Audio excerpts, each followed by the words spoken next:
बिस्मिल्लाहिर्रहमानिर्रहीम। अस्सलाम वालेकुम डियर स्टूडेंट्स। आज हम यूनिट नंबर 4 में एक बहुत ही सिंपल से टॉपिक को डिस्कस करेंगे।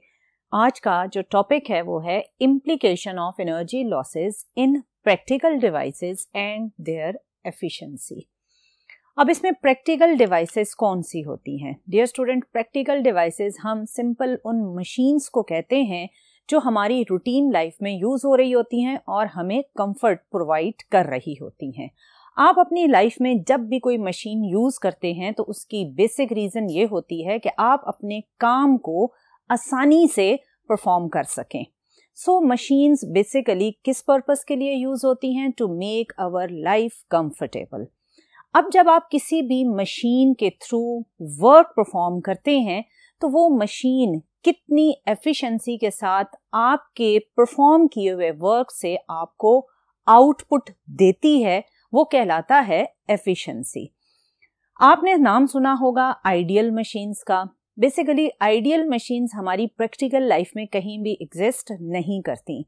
आइडियल मशीन वो होती है जिसकी एफिशिएंसी 100% हो, यानी आप उस मशीन को जितनी इनपुट दें वो मशीन उतनी ही आपको आउटपुट दे दे, जो कि पॉसिबल नहीं है। क्योंकि जब भी आप किसी भी मशीन का जिक्र करेंगे तो उस मशीन के अंदर हमेशा एग्जिस्ट करते हैं पावर लॉसेस, क्योंकि मशीन के जो डिफरेंट पार्ट्स हैं वो जब मूव करते हैं तो उनके बीच में एग्जिस्ट करती हैं फ्रिक्शनल फोर्सेस, और ये frictional forces obviously energy losses generate करते हैं और आउटपुट इनपुट के कंपैरेटिवली कम हो जाती है। सो अगर आप सिंपल किसी भी मशीन की जो मैकेनिकल एफिशिएंसी है उसको डिफाइन करना चाहें तो आप सिंपली ये कहेंगे किसी भी मशीन की जो रेशो है output work to input work, वो रेशो कहलाता है उस मशीन की एफिशिएंसी, यानी ratio of output work to input work. और मैंने अभी आपको बताया कि आउटपुट वर्क हमेशा इनपुट वर्क से कम होता है, और उसकी रीजन क्या है? उसकी रीजन ये है कि हर मशीन के अंदर एग्जिस्ट करते हैं एनर्जी लॉसेस, और ये एनर्जी लॉसेस इनपुट वर्क की जो वैल्यू है उसे कम करके आपको आउटपुट पर देते हैं। सो आउटपुट हमेशा इनपुट से आपको कम मिलेगी, इसलिए कोई भी मशीन 100% एफिशिएंट नहीं हो सकती। आप नॉर्मल मशीन जो आपके घर में यूज होती है वो है बल्ब। बल्ब भी एक डिवाइस है और ये एक मशीन ही है। इसको आप इनपुट पर इलेक्ट्रिकल एनर्जी देते हैं और आउटपुट पर वो आपको क्या देता है? आपको वो लाइट एनर्जी देता है। अब अगर आप इस बल्ब की भी एफिशिएंसी कैलकुलेट करें तो ये जस्ट 2 से 3% एफिशिएंट होता है, यानी बाकी जो 97-98% इनपुट इलेक्ट्रिकल एनर्जी इसको मिल रही होती है वो लॉस में जा रही होती है। और वो लॉसेस किस फॉर्म में होते हैं? वो लॉसेस मोस्टली हीट एनर्जी की फॉर्म में होते हैं, यानी जब वायर में करंट फ्लो करता है तो वायर का जो रेजिस्टेंस होता है उस रेजिस्टेंस की वजह से maximum amount of electrical energy loss में जा रही होती है, और जस्ट 2 से 3% लाइट में कन्वर्ट होकर आपके लिए एक यूजफुल वर्क परफॉर्म करवा रही होती है। सो बल्ब के अंदर भी बहुत ज़्यादा एनर्जी लॉसेस होते हैं। बाकी आपने ट्रांसफार्मर भी देखा। जब आप ट्रांसफार्मर की एफिशिएंसी की बात करेंगे तो ट्रांसफार्मर के अंदर भी मल्टीपल रीजंस होती हैं एनर्जी या इलेक्ट्रिकल एनर्जी लॉसेस की, और इन मल्टीपल इलेक्ट्रिकल एनर्जी लॉसेस की वजह से जब आप ट्रांसफार्मर की आउटपुट को कंपेयर करेंगे विद इनपुट तो वो भी बहुत ज़्यादा कम होती है एज कंपेयर टू इनपुट, यानी ट्रांसफार्मर की एफिशिएंसी भी आइडियल मशीन की तरह नहीं होती। ये तो वो प्रैक्टिकल मशीन्स हैं जो आपके सराउंडिंग में एग्जिस्ट करती हैं। अगर हम सिंपल मशीन्स की बात करें तो सिंपल मशीन्स में आता है लिवर एंड पुली। अब लिवर और पुली के थ्रू आप मोस्टली क्या करते हैं? लोड को रेज करते हैं टू सर्टेन हाइट। लिवर और पुली को डिस्कस करने से पहले हम ये देख लेते हैं कि आउटपुट और इनपुट किसी भी मशीन की आपने अगर डिफाइन करनी हो तो किस तरह डिफाइन करेंगे। आउटपुट क्या है? जो भी यूजफुल वर्क आपको कोई भी मशीन परफॉर्म करके दे रही है वो आपके पास क्या कहलाएगा? Output. Useful work done by the machine is called output. और इसमें जब आप आउटपुट कैलकुलेट करेंगे तो ऑब्वियसली ये वर्क की फॉर्म में है, तो वर्क का फार्मूला होता है force into distance. So output work क्या होगा, output force multiply output distance.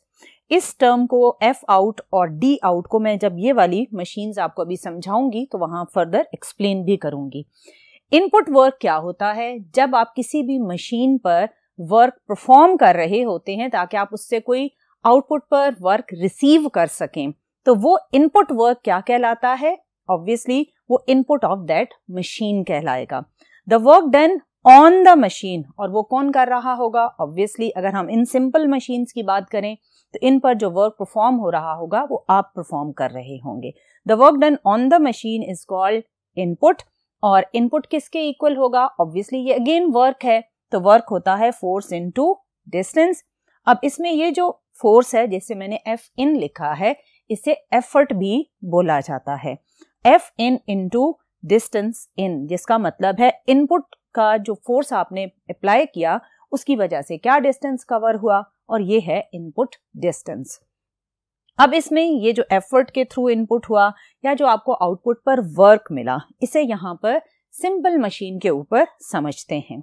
Suppose आपके पास ये एक सिंपल मशीन लीवर है जिसके इस साइड पर आपने एक वेट को प्लेस किया हुआ है और आप इस वेट को एक सर्टेन हाइट तक रेज करना चाहते हैं, तो आप दूसरे एंड पर क्या करेंगे, आप दूसरे एंड पर एफर्ट को अप्लाई करेंगे, या आप ये भी कह सकते हैं कि आप फोर्स अप्लाई करेंगे, और जो आप फोर्स इस एंड पर अप्लाई करेंगे वो होगी इनपुट फोर्स। सो आप डाउनवर्ड डायरेक्शन में एफ इन अप्लाई करेंगे। अब ये साइड क्या करेगी, ये डाउनवर्ड मूव करेगी। जब ये डाउनवर्ड मूव करेगी तो इसका मतलब है डिस्टेंस कवर करेगी। सो इनपुट फोर्स की वजह से इस वाली साइड ने एक डाउनवर्ड डिस्टेंस कवर किया और आपने एक इनपुट पर वर्क परफॉर्म किया। इस इनपुट की वजह से क्या होगा कि जो आपके पास राइट साइड पर लोड है जो कि एक फोर्स ही है, वो एक अपवर्ड डिस्टेंस कवर करेगा। ये जो अपवर्ड डिस्टेंस कवर करेगा इसे आप डी आउट कहते हैं, क्योंकि ये आउटपुट पर परफॉर्म होने वाला डिस्टेंस है। लोड क्या होता है, लोड एक वेट है और वेट को आप क्या कहते हैं, फोर्स कहते हैं। सो अगर आप एफ आउट जो कि डी आउट कवर कर रहा है इसको इस मशीन के ऊपर देखें तो एफ आउट बेसिकली ये लोड है जो कि वेट है, और जो डी आउट है वो डिस्टेंस है जो इस लोड ने अपवर्ड डायरेक्शन में कवर किया।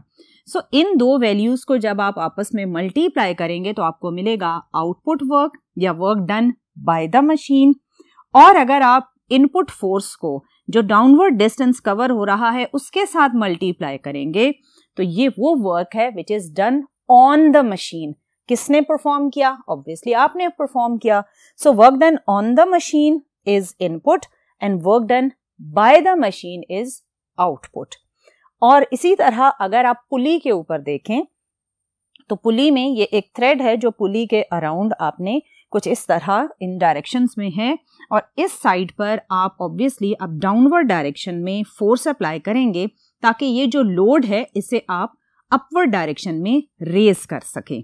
सो ये वो एंड है जहां आप एफर्ट अप्लाई करेंगे, यानी एफ इन अप्लाई करेंगे और उसका डायरेक्शन किस तरफ होगा, डाउनवर्ड।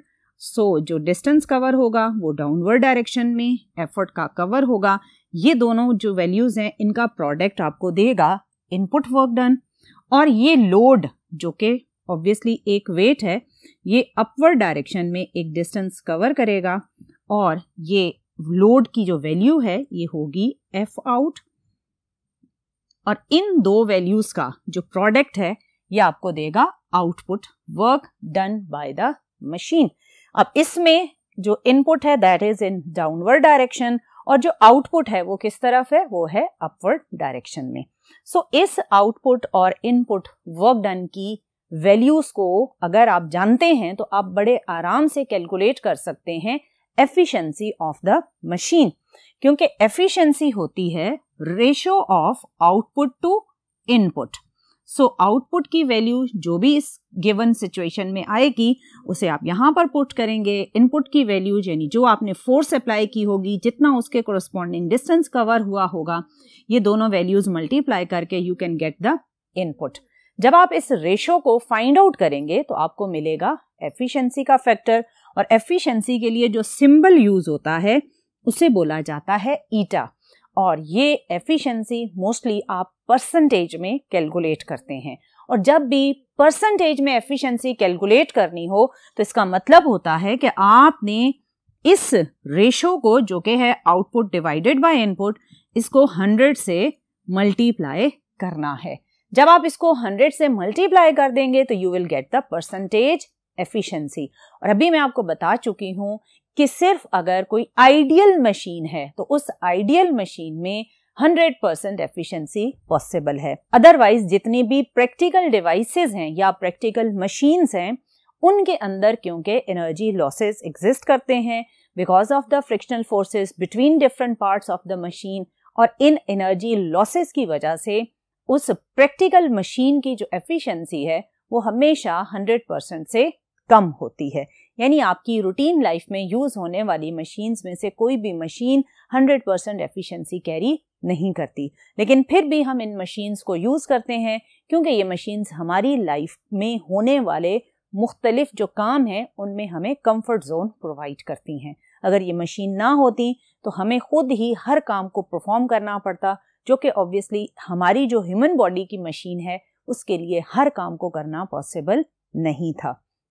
सो ये मशीन्स हमें कंफर्ट जोन प्रोवाइड करती हैं, लेकिन इस कंफर्ट के साथ साथ there are so many energy losses, लेकिन हम इन एनर्जी लॉसेस को बर्दाश्त कर रहे हैं क्योंकि हमें दूसरी साइड पर अपनी कंफर्ट भी नजर आती है।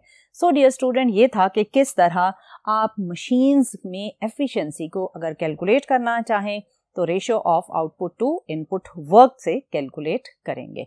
इंशाल्लाह आने वाले लेक्चर्स में मजीद डिफरेंट कॉन्सेप्ट्स के साथ मिलेंगे। टिल नेक्स्ट लेक्चर, अल्लाह हाफिज।